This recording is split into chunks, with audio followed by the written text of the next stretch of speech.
Located in the old Sacramento State Historic Park, the California State Railroad Museum is a museum in the California State Park system that interprets the role of railroads in the western U.S.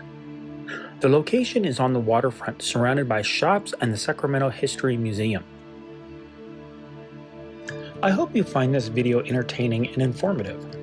Many people are unable to make it to these incredible museums, so my hope is that these type of videos help capture the experience, one image at a time.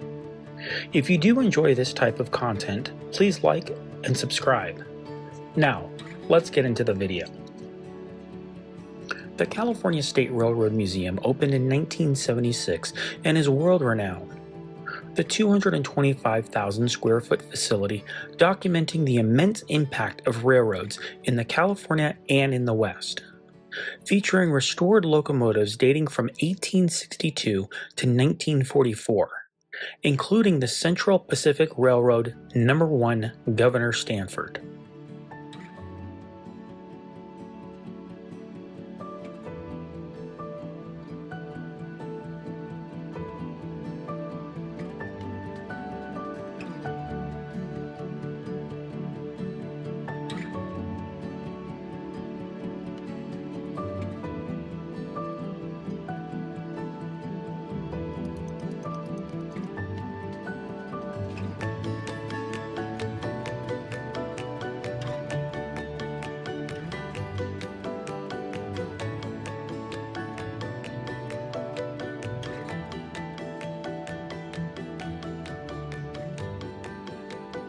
Regarded as North America's finest and most popular railroad museum, it houses more than 20 restored locomotives and railroad cars, along with thousands of smaller artifacts.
In the 1860s, there was almost no industrial capacity in California, and the Central Pacific relied on suppliers as far away as Great Britain for rails, tools, and parts.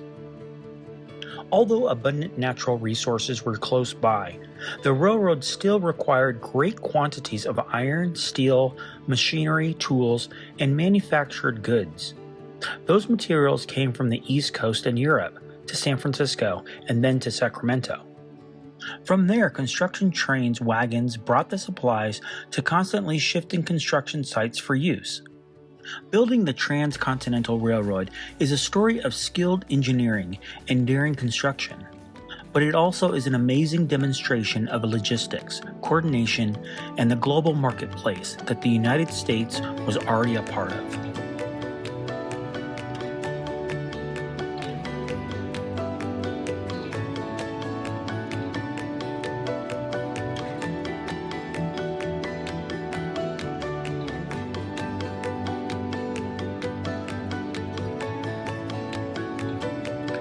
The railroad was the first technology which allowed human beings to conquer natural barriers like the High Sierra and travel safely in all weather year-round. Today, we take our ability to minimize the hazards and discomforts of weather, terrain, and distance for granted.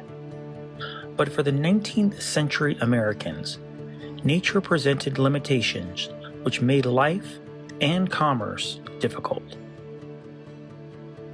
Travel of any sort was dangerous and expensive. Without effective transportation, the United States simply could not have grown to its present size. The railroad was the first technology which made land transportation quick, reliable, and efficient. Even winter weather slowed but did not stop. In the space of one lifetime, what had been overwhelming obstacles became manageable inconveniences. Nature remained a force to be reckoned with, but now it offered opportunity as well as a threat.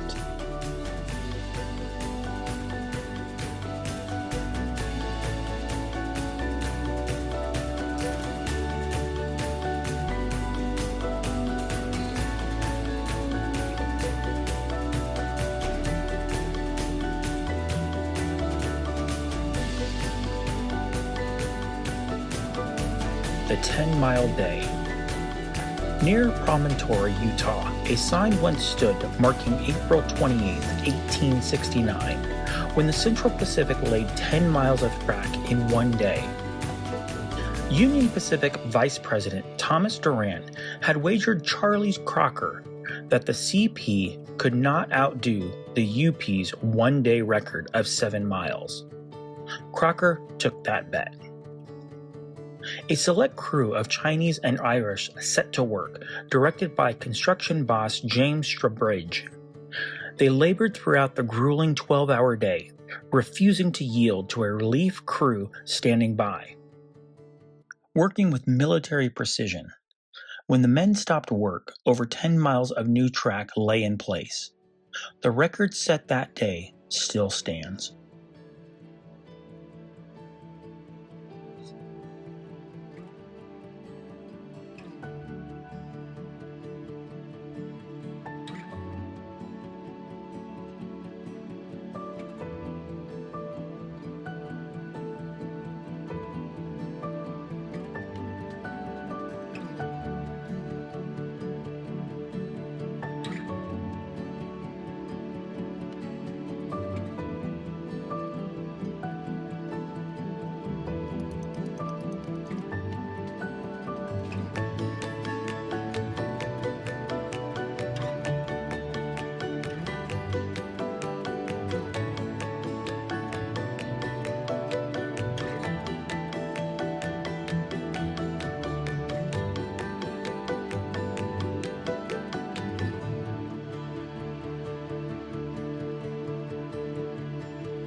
Southern Pacific Railroad, locomotive number 4294. I will definitely say that pictures do not do this justice. This thing is massive. In 1944, Southern Pacific bought its last new steam locomotive, number 4294. SP was the only railroad to make extensive use of cab-forward steam locomotives. The 4294 hauled freight and passengers over mountainous regions, pulling famous trains like the Overland Limited. Retired in 1956, This last surviving cab forward was displayed for nearly a decade outside the SP Sacramento depot.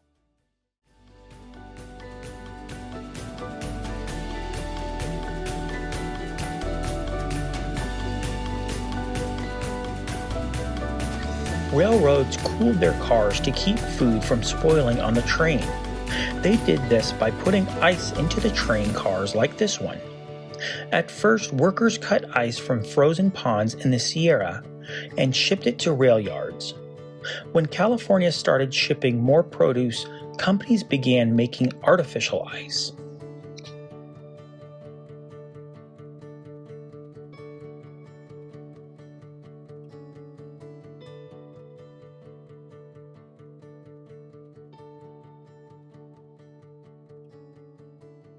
On January 13, 1952, luxury streamlined City of San Francisco and passengers became trapped in the snow. This exhibit follows the story of the 225 passengers who were trapped for 3 days and the crew and snow fighters who rescued them.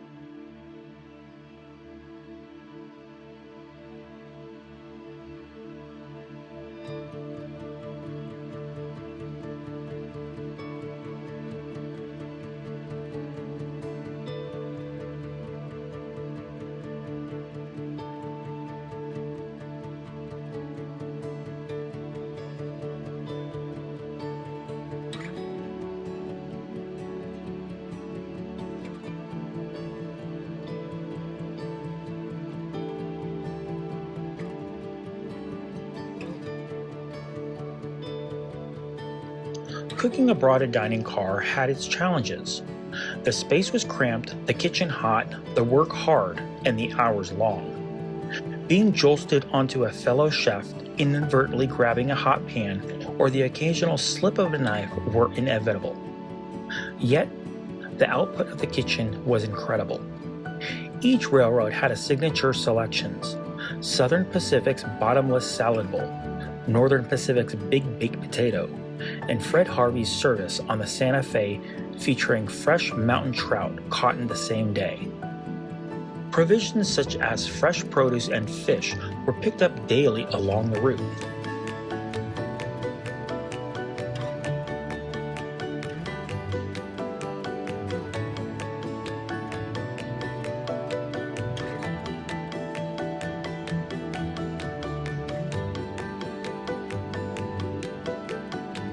The railway post office was essential, acting as a rolling post office that operated into the early 1960s on the lines like the Southern Pacific before being replaced by trucks, planes, and zip codes.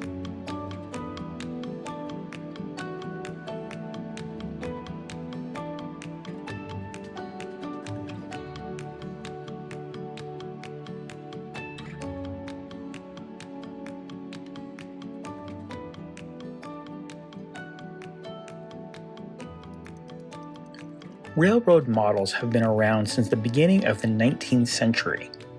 From miniature Z-scale models to large G-scale garden railways, model trains have brought joy, creativity, imagination, and a meaningful craft to families for generations.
Hours are as follows. Open daily from 10 a.m. to 5 p.m., with the last admission at 4:30 p.m. Admission for adults is $12. Youth 6 to 17, $6. Ages 5 and under free. The staff is very friendly and extremely knowledgeable. Definitely give yourself a good 2 to 3 hours not only for the museum, but to walk the waterfront and around the town. I hope you enjoyed this video. Please like, comment, and subscribe. And don't forget to hit that bell so you could be notified when a new video goes live.